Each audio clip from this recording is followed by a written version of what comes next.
നമ്മുടെ കായംകുളം ഏറെ പ്രതീക്ഷയോടുകൂടി കാത്തിരുന്ന ഒരു വിജയമായിരുന്നു. നമ്മുടെ അഡ്വക്കേറ്റ് എം ലിജു സ്ഥാനാർത്ഥിയായിട്ട് വരുമ്പോൾ തന്നെ നമുക്ക് ഒരുപാട് പ്രതീക്ഷ ഉണ്ടായിരുന്നു. കായംകുളം കഴിഞ്ഞ കുറേ നാളായിട്ട് അനുഭവിച്ചുകൊണ്ടിരിക്കുന്ന ഒരുപാട് പ്രശ്നങ്ങൾക്ക് ഒരു പരിഹാരമായിട്ടാണ് നമ്മുടെ പുതിയ എം എൽ എ നമ്മുടെ നാട്ടിലേക്ക് വന്നിട്ടുള്ളതാണ് നമ്മുടെ വിശ്വാസം. വിജയിച്ചു വന്ന എം എൽ എക്ക് നമ്മുടെ മണ്ഡലത്തിലെ ജനങ്ങളോട് എന്താ പറയാം? നമസ്കാരം. വലിയൊരു വിജയമാണ് കായംകുളം ജനത എനിക്ക് നൽകിയത്. അതിൽ UDF-ന്റെ പ്രവർത്തകരും അനുഭാവികളും മാത്രമല്ല, കക്ഷി രാഷ്ട്രീയ ഭേദമന്യേ കായംകുളം ജനത നൽകിയ സ്നേഹമാണ് വലിയൊരു ഭൂരിപക്ഷത്തിൽ വിജയിക്കാനായിട്ട് സാധിച്ചത്. അതുകൊണ്ട് തന്നെ കായംകുളം ജനതയോട് എനിക്ക് അങ്ങേയറ്റത്തെ സ്നേഹവും ഉത്തരവാദിത്വവും ഉണ്ട്. ജനപ്രതിനിധി എന്ന നിലയിൽ തീർച്ചയായിട്ടും നാടിനു വേണ്ടി കക്ഷി രാഷ്ട്രീയത്തിന് അപ്പുറത്ത് എല്ലാവരുടെയും പ്രശ്നങ്ങളിൽ ഇടപെടുന്ന, എല്ലാവരെയും തുല്യതയോടെ കാണുന്ന ഒരു ജനപ്രതിനിധിയായി പ്രവർത്തിക്കുമെന്നുള്ളതാണ് എനിക്ക് നൽകാനുള്ള ഉറപ്പ്. നാടിന്റെ വികസനം നമുക്ക് നിരവധി കാര്യങ്ങൾ ചെയ്യാനുണ്ട്.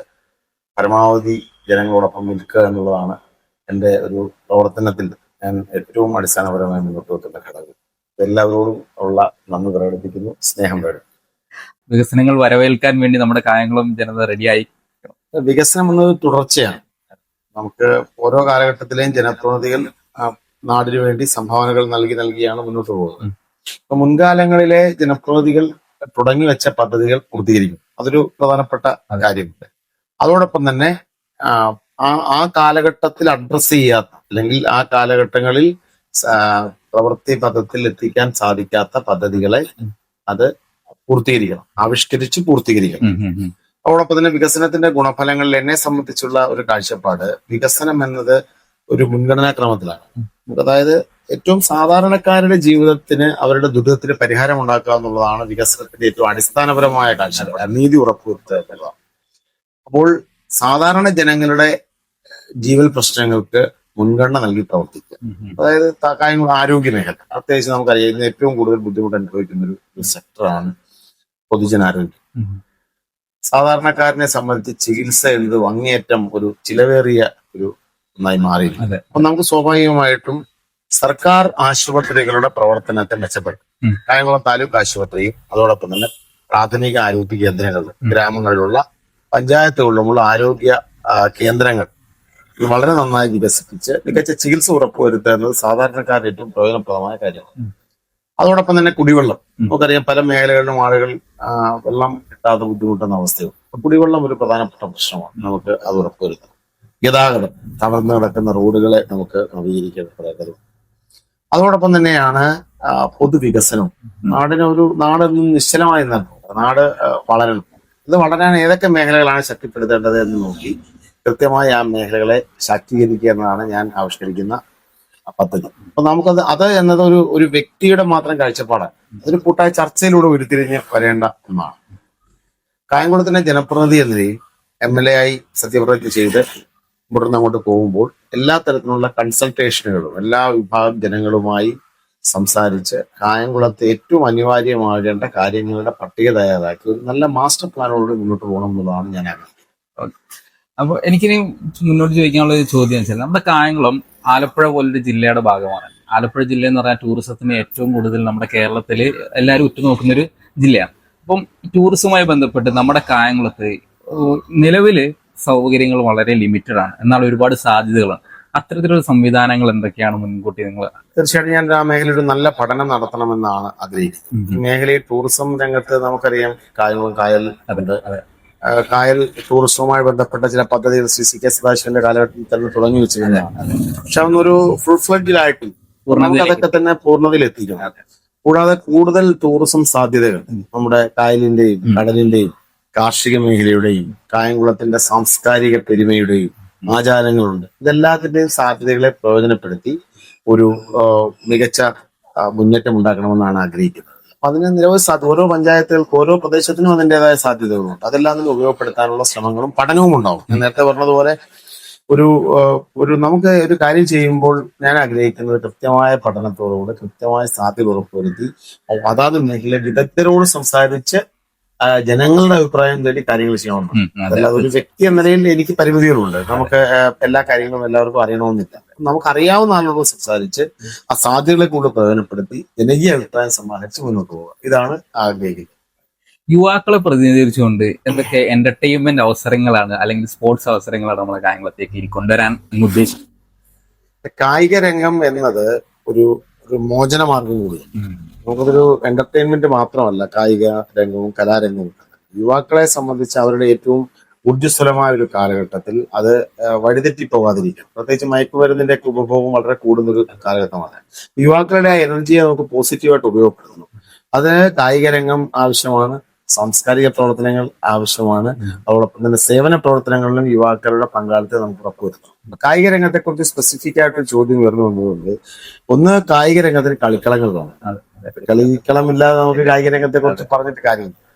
അതോടൊപ്പം തന്നെ കളിക്കളങ്ങൾ എൻ്റെ ഒരു മുൻഗണന ലിസ്റ്റിൽ തന്നെയുള്ളതാണ്. രണ്ട്, ആരോഗ്യ സംരക്ഷണ പ്രവർത്തനങ്ങളെ സംബന്ധിക്കുന്ന ആക്ടിവിറ്റീസ് ഉണ്ടാകണം. അതോടൊപ്പം തന്നെ കായിക രംഗത്തെ ആസ്വാദനവും മികച്ച കായിക പ്രവർത്തനങ്ങൾ നടത്തുമ്പോൾ ജനങ്ങൾക്ക് ആസ്വദിക്കാനുള്ള സംവിധാനവും നമുക്ക് ഒരുക്കേണ്ടതുണ്ട്. ഒരു സമഗ്രമായ പ്രവർത്തനം ഈ മേഖലയിൽ തീർച്ചയായും പ്രതീക്ഷിക്കാം.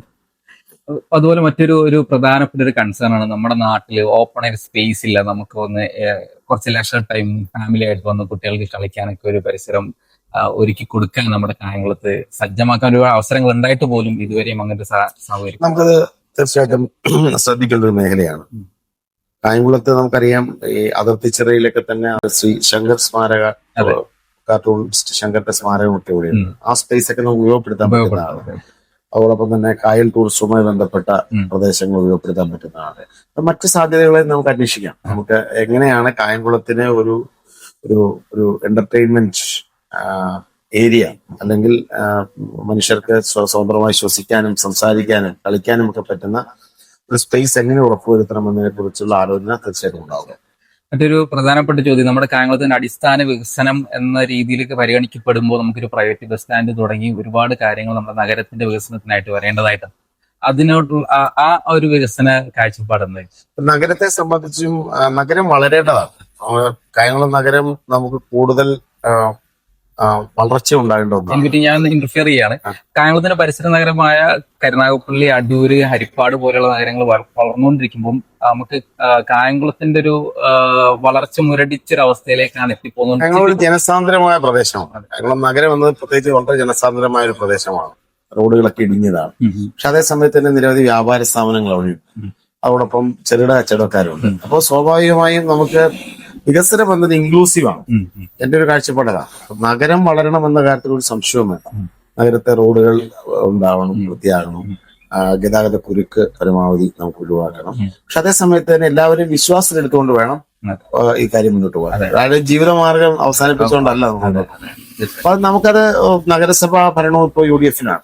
നഗരസഭയുമായിട്ട് ആലോചിച്ച് ജനപ്രതിനിധികളുമായിട്ട് ആലോചിച്ച് അതെങ്ങനെ വേണമെന്ന് എല്ലാവരെയും വിശ്വാസത്തിലെടുത്തുകൊണ്ടുള്ള ഒരു വികസനമാണ് ഞാൻ ആഗ്രഹിക്കുന്നത്. നമ്മുടെ പ്രേക്ഷകർ ഒരുപാട് കേൾക്കാൻ കാത്തിരുന്ന ഒരു ചോദ്യമാണ് അടുത്ത് ചോദിക്കാൻ. ഇപ്പൊ നഗരസഭ UDF ഭരണത്തിലാണുള്ളത്, പാർലമെന്റ് UDF ഭരണത്തിലാണുള്ളത്, അസംബ്ലിയും UDF-ന്റെ ഭരണത്തിലാണുള്ളത്. ഈ ഒരു അനുകൂല സാഹചര്യത്തിൽ നമ്മുടെ കായംകുളത്തിന്റെ ഹൈവേ വികസനവുമായി ബന്ധപ്പെട്ട് നേരിടുന്ന പ്രശ്നങ്ങൾക്ക് ഒരു പരിഹാരം ഉണ്ടാവും? ഹൈവേ വികസനം യഥാർത്ഥത്തിൽ വലിയൊരു കായംകുളം മേഖലയിൽ വലിയൊരു പാളിച്ചലുണ്ടായി.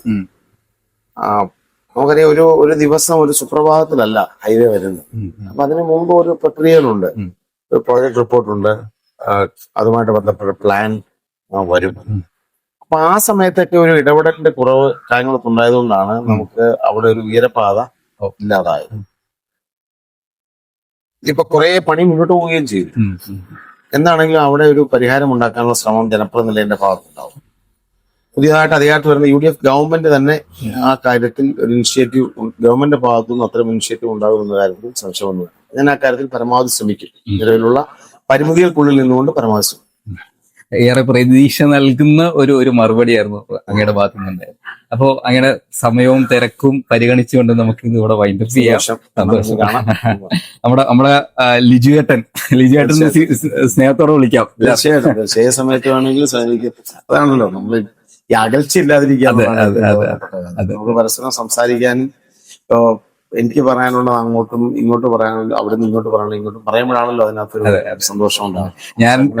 ഞാൻ വിളിച്ചപ്പോ തന്നെ എപ്പോ വേണമെങ്കിലും വരാം, എപ്പോ വേണമെങ്കിലും കയറി വരാം, നമുക്ക് എന്തായാലും ഈ ഒരു വീഡിയോ ചെയ്യണം എന്ന് പറഞ്ഞ് അനുവാദം തന്നതിന് വളരെയധികം ഓക്കെ സാർ, സന്തോഷം. ഓക്കെ.